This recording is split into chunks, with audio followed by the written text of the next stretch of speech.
When my boss stole 5 years of my work and forgot my name at his own award ceremony. 3 weeks after I quit, his entire empire collapsed, and the truth came out in front of everyone. I need to tell this story because for a long time, I thought I was the only person this had ever happened to, and it turns out I wasn't even close, but I'll get to that. I spent 5 years at a mid-sized consulting firm I'll call Halbrook & Vance, climbing from a junior analyst who fetched coffee and built slide decks nobody read, all the way up to senior project lead, a title I earned by literally never sleeping. My name is not important here, so let's just say everyone at the office called me Raina. My direct manager for the last 3 of those 5 years was a man named Marcus Kessler, and if you have ever worked in corporate America, you already know the type before I even describe him. 15 years at the company, silver hair combed like he was auditioning for a mattress commercial, a laugh that boomed just a little too loud whenever a partner walked by, and an almost supernatural gift for being in the room when credit was handed out and nowhere to be found when blame was. Marcus didn't build things. Marcus built narratives, and the narrative was always the same. Marcus is a visionary leader who develops incredible talent. What he actually did was find people who were too anxious, too grateful, or too new to push back, and then he quietly harvested their labor like a farmer who never once picked up a shovel but always showed up for the harvest festival. I was, for a long time, his favorite crop. The project that changed everything came in my 4th year. Our single biggest client, a national logistics and warehousing company I'll call Corvallis Freight, was hemorrhaging money. Their inventory systems were a mess. Their warehouses were bleeding product through shrinkage and misrouting, and their operating costs had spiraled so far out of control that their board was one bad quarter away from putting the whole account out for a competitive rebid, which would have been a catastrophic loss of revenue for Halbrook & Vance. Marcus, sensing the danger to his own numbers, assigned me to lead the turnaround. Not because he believed in me, I later realized, but because he needed someone who would work 80-hour weeks without complaining and wouldn't ask for the title that came with the responsibility. So I did. For 8 months, I lived inside spreadsheets and warehouse floors. I flew out to 4 different distribution centers. I sat with forklift operators and shift supervisors and asked them questions nobody from corporate had ever bothered to ask, and I built from scratch a diagnostic model that identified 17 distinct points of operational waste across their supply chain. Some of it was small, like miscalibrated barcode scanners causing double-counted inventory. Some of it was enormous, like a routing algorithm that was sending trucks on paths that cost the client nearly $400,000 a year in unnecessary fuel and labor. By the time I was done, we had documentation, live dashboards, training materials, and a full implementation roadmap. In the first year alone, the changes I designed saved Corvallis Freight just over $2 million and prevented an account loss that would have gutted our firm's yearly revenue targets. Word got around. Clients liked being saved that much money, and they liked telling other clients about it. The project was nominated for the firm's most prestigious internal honor, something we called the Meridian Award, given out once a year at a black tie ceremony that every partner, every VP, and half our client roster attended. I remember getting the email that the project had won. I remember calling my mom. I remember genuinely feeling for the first time in 5 years like the version of myself that skipped birthdays and canceled dates and ate dinner at my desk at 11 at night had actually been worth something. And then came the ceremony. Marcus walked up onto that stage in a tuxedo that fit a little too well for someone who, to my knowledge, had visited the Corvallis Freight warehouses exactly 0 times during the entire 8-month engagement. He held the crystal trophy up like he was accepting an Olympic medal. He thanked the leadership team. He thanked the client. He thanked, I'm not exaggerating, his wife, his assistant, and the catering staff who had set up the room that night. He did not say my name, not once, not even in the vague, deniable way people sometimes do when they say, and of course the incredible team behind this, because he didn't even offer that. He stood there, under a spotlight, and let a room full of people who mattered to my career believe that he had single-handedly saved a $2 million account. I was sitting at a table near the back, in a dress I'd bought specifically for that night, clapping because I didn't know what else to do with my hands. I want to be clear that I did not make a scene. I did not storm out. I did not cry in the bathroom, although a coworker later told me she did exactly that after seeing my face. I just sat there and felt something in me go very, very quiet and very, very cold. That night, after the open bar had closed and the valet had brought my car around, I didn't post an angry status update or send a furious email. I went home, poured myself a glass of wine I didn't finish, and opened my laptop. I updated my resume. I reached out to 2 recruiters I'd been half-heartedly chatting with for over a year, but had always brushed off out of a strange, misplaced loyalty to a firm that clearly did not extend that loyalty back to me. I didn't tell a single coworker what I was doing. For 3 months, I worked exactly as hard as I always had, smiled at Marcus in meetings, let him introduce me to new clients as part of my team, and quietly interviewed on my lunch breaks and during fake dentist appointments. Eventually, a competing consultancy, a firm I'll call Ashgrove Partners, made me an offer that included a title bump to principal consultant and a salary nearly 40% higher than what I was making at Halbrook & Vance. I said yes before they'd even finished explaining the benefits package. When I handed in my 2 weeks' notice, Marcus barely looked up from his monitor. He told me, almost cheerfully, that he understood, that everyone everyone needs new challenges and that he was sure whoever replaced me would get up to speed quickly. I remember thinking that sentence alone told me everything about how little he actually understood what I had built. Here's the thing Marcus never grasped, because he had never once gotten his hands dirty with the actual mechanics of the work. The entire Corvallis freight system I designed ran on a set of custom internal protocols, tracking logic and workaround scripts that existed almost nowhere except inside my own head, and a handful of scattered internal documents that were, charitably, incomplete. I had built basic documentation because I'm a professional, and that's what professionals do. But the deep operational knowledge, the why does this weird override exist knowledge, the tribal knowledge that makes a complex system actually run day to day, all of that lived with me. Nobody had ever asked me to formally transfer it because nobody at leadership had ever imagined I would leave, because in their minds I was simply part of Marcus's team, an interchangeable cog in Marcus's personal machine. So I left, cleanly, professionally, with a nice card from my closest coworkers, and absolutely zero drama on my end. 3 weeks later, everything fell apart. It started small. The inventory tracking system at Corvallis Freight's largest distribution hub threw an error that nobody on site could interpret. Marcus, apparently unbothered, assigned it to a brand new hire, a woman I'll call Priya, who had been with the firm for less than 2 months and had exactly zero context on the systems I'd built. Priya, to her credit, tried. She spent a full week digging through what documentation existed, Googling error codes, and getting increasingly panicked messages from the client. She could not fix it, because the fix required understanding an override I had built for a very specific edge case involving damaged pallets that only I knew about, because I was the one who'd sat on that warehouse floor watching it happen in real time. A few days after that, I got a LinkedIn message from Marcus. Casual, friendly, the kind of message you send someone you think still owes you something. Hey, hope the new gig is treating you well. Quick question when you get a sec. We're seeing an issue with the CF4 tracking module. Any chance you remember how the override logic works? I read it twice. I did not respond. I want to say I felt guilty, but honestly, I mostly just felt a strange, quiet satisfaction. The kind that doesn't announce itself. It just sits there like a low hum. About 10 days after that unanswered message, things got much worse. The automated payment reconciliation system, which I had also built as part of the broader overhaul, choked on a scheduling conflict that nobody understood how to override. $500,000 owed to Corvallis Freight's third-party vendors got stuck in limbo, unpaid for nearly 2 weeks. Vendors started calling, then they started threatening to halt shipments. Then Corvallis Freight's chief operating officer, a sharp, no-nonsense executive I'll call Nolan Whitaker, who had been our primary point of contact throughout the entire original engagement, called an emergency meeting with the senior partners at Halbrook & Vance. I did not attend that meeting, obviously, since I no longer worked there, but I heard about almost everything that happened in it later, partly through former co-workers who reached out to me privately, and partly deliciously through Nolan himself. In that meeting, Nolan asked a very simple, very devastating question. Who exactly designed and built this entire system, and where is that person now? Marcus reportedly tried to smooth it over, said something vague about institutional knowledge naturally residing across the team, but Nolan wasn't having it. He'd worked closely enough with the project during its original rollout to remember quite specifically who had sat across from him in that first exploratory workshop with a legal pad full of questions nobody else had thought to ask. He remembered my name, a senior partner at the firm, a very sharp, very unsentimental man I'll call Grant Sorrell, decided to actually dig into the paper trail. He pulled the original weekly status reports, the internal work logs, the time tracking data, and, critically, the original nomination packet Marcus had submitted for the Meridian Award. What he found was almost comically damning. The weekly reports, written in my own hand, in my own voice, describing site visits, stakeholder interviews, and technical builds, all lined up perfectly with a project timeline in which Marcus's own calendar showed him attending exactly 2 client-facing meetings in 8 months, both of which lasted under 45 minutes, and both of which occurred after the diagnostic work was already substantially complete. The award nomination packet, on the other hand, was written almost entirely in first person, full of phrases like, I identified, and my approach to stakeholder engagement, and the solution I architected. Grant Sorrell, I'm told, sat with both documents side by side for a long time before picking up the phone. Meanwhile, Nolan Whitaker had already made his own decision. Word had reached him, through the industry grapevine that always seems to know everything eventually, that the person who had actually built the Corvallis Freight solution was now a principal consultant over at Ashgrove Partners. He reached out to my new firm directly and requested that Ashgrove submit a competing proposal to take over the account entirely, cutting Halbrook & Vance out completely. My new managing partner,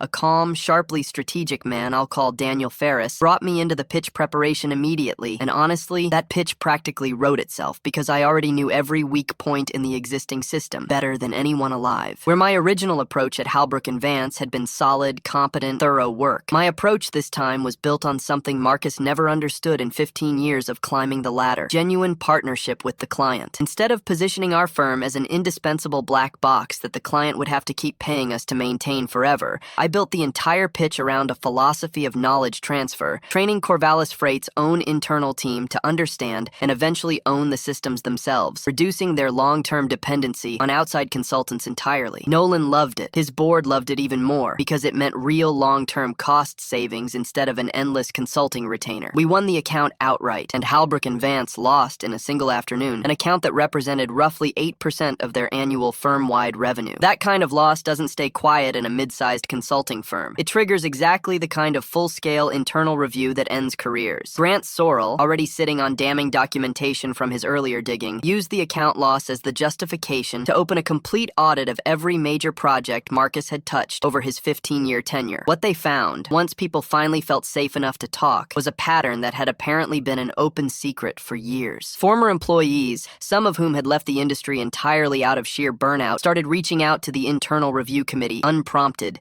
describing eerily similar experiences, months of uncredited overtime, ideas presented to clients in Marcus's voice, promotions and recognition that mysteriously always flowed upward and never down. One woman described building an entire client retention strategy that Marcus later presented, word for word, in a keynote at an internal leadership summit, without so much as a passing mention of her name. Another man described being told explicitly that mentioning his own contributions in client meetings would be seen as not being a team player. The floodgates, once opened, did not close easily. It wasn't just internal either. Someone, and to this day I genuinely don't know who, filed a formal complaint with the Regional Consulting Industry Association that had originally granted Marcus's team the Meridian Award recognition the year my Corvallis Freight project won. The association launched its own review, requested documentation directly from Halbrook and Vance, and after comparing timelines, work logs, and client testimonials, made the almost unheard of decision to formally rescind the award. Marcus was required to return the physical trophy. His name was quietly scrubbed from the association's website, from the firm's internal wall of excellence, and from every piece of marketing collateral that had used the award as a credibility marker for over 2 years. I heard, secondhand, that the trophy sat on his desk collecting dust for weeks before someone finally asked him to hand it over, and that he tried, unsuccessfully, to argue that the decision was unfair and based on incomplete information. The firm's response was swift and, frankly, satisfying to hear about. Marcus was demoted from senior partner to a standard consulting role, stripped of his direct reports, moved out of his corner office into a shared workspace on a lower floor, and denied his annual bonus entirely that year. People who once laughed a little too hard at his jokes in meetings suddenly stopped returning his messages. I'm told he lasted about 8 more months at the firm before quietly resigning, and nobody, as far as I know, has heard much from him since. I won't pretend I feel nothing but joy about that, because honestly, there's a strange, uncomfortable sadness in watching someone's career implode in slow motion, even someone who genuinely earned it. But I also won't pretend I lost any sleep over it. Meanwhile, my own career simply took off. Ashgrove Partners kept bringing me into larger and larger accounts, partly on the strength of the Corvallis Freight win, and partly because clients kept specifically requesting me by name. A novel experience after 5 years of being someone's invisible engine. Within a year, I was put on the formal partnership track. Within 2, I was named a full partner at the firm, one of the youngest in the company's history. I started writing articles for a couple of industry publications about operational efficiency and knowledge transfer strategies, and I got invited to guest lecture at a graduate business program about supply chain diagnostics. I also made a point, in every single project I've led since, of publicly and specifically naming every contributor's work in client meetings, in internal reports, and in any recognition that comes our way. If a junior analyst finds the insight that saves a client $400,000, their name goes in the deck, in the meeting, in the thank you email, every time, without exception. I've had more than one junior teammate tell me it's the first time in their career someone actually did that for them, which honestly says more about the industry than it does about me. 18 months after I walked out of Halbrook and Vance with a box of desk plants and zero fanfare, I was invited to be the keynote speaker at the Regional Consulting Association's annual conference, the same organization that had once rescinded Marcus's award. It was being held in the exact same ballroom where I had once sat clapping politely while a man who never once set foot in a warehouse thanked everyone except me. I stood on that same stage, under the same lighting, and gave a talk about building sustainable client relationships through transparency and genuine collaboration. I didn't mention Marcus by name. I didn't need to. Several people in that room already knew exactly what had happened, and I could see it in their faces, the quiet nod of people who'd watched the whole thing unfold from a safe distance. I'll be honest, the sweetest part of the whole story was never really about watching Marcus fall. If I'm being fully honest with myself, I don't think I was ever driven by revenge. Not really. Not in the way people love to imagine these stories. What actually happened is that his theft became the exact push I needed to stop shrinking myself for an environment management that had already decided, long before that award ceremony, that my work was worth using but my name wasn't worth saying out loud. Sometimes the people who take credit for you aren't teaching you a lesson about them. They're accidentally teaching you a lesson about yourself, about what you're actually capable of once you stop waiting for permission to be seen. I didn't destroy Marcus. I just stopped standing quietly in the room he built out of my labor. And it turned out that room couldn't stand on its own without me in it. The best kind of getting even, I've learned, isn't tearing someone else down. It's building something so real, so solid, so entirely your own, that nobody can ever again stand on a stage and pretend they built it themselves.